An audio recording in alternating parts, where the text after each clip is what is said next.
মা, কই রে আমার ইরা পাখি?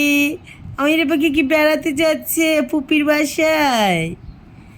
কলিজা, আমার কলিজাতে কই রে? টুকি। সবাই তো মাশাআল্লাহ বলেন আমার ইরা পাখিকে।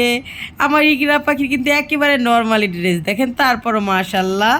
ইরা পাখি দেখ, ইরা পাখি তাকাও। ফুপির বাসায় বেড়াইতে চাইতেছে। আসলে গেঞ্জি হয়েছে গিয়ে ভালো, বুঝছেন আমার মনে হয়, কারণ বাচ্চারা যেটা পরে আর কি মানে ওদের আরাম লাগে এই আর কি। শরীরের গর্জিয়াস কাপড় চোপড় পরলে হয়েছে গিয়ে শরীরের চুলকে বাচ্চারা পরতে চায় না। এটা হয়েছে কি অনেক মারাই বোঝে না, জোর করে তারপরে বাচ্চাদের পরায়। তো আমি তো যেমন তেমন একটু পরাইতে চাই। এই যে উল্টি পুলটি খাইয়া পড়ে যেতেছে গিয়ে, দেখেন কি অবস্থা ভিডিওর ভিতরে।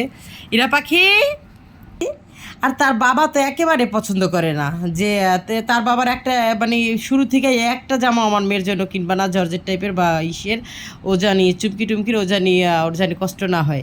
ইরা পাখি এই এই দেখো দেখো দেখো দেখো দেখো ইরা পাখি। তো এখন আমরা চলে যাচ্ছি ইরা পাখির ফুপির বাসা। ইয়ামিন পাগল হয়ে গেছে, তার ফুপির বাসা যাবে।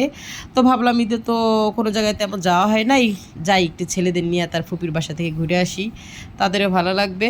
আর এখন আমরা চলে যাব রিক্সা দিয়ে, আর আসার সময় তার বাবা আবার আমাদের গাড়ি দিয়ে নিয়ে আসবে, কারণ তার বাবা এখন ডিউটিতে গেছে, তার এখন সময় নেই, সে আসার সময় আমাদের ওখান থেকে নিয়ে আসবে বলছে। এখন দেখি ইরা পাখি। তো আমরা সবাই এখন রেডি হয়ে বেরিয়ে যাবো। এই তাকাও, বাই বলে দাও, বলো বাই বাই বাই, আল্লাহ হাফেজ বলো, বলো আল্লাহ হাফেজ বলো। সেই ইরফানের সাথে দুষ্টামি করে। ইরা পাখি আয় সোনামণি, বলো আল্লাহ হাফেজ। আল্লাহ হাফেজ বলবে না, এই দুষ্টু বুড়ি, একটা দুষ্টু বুড়ি।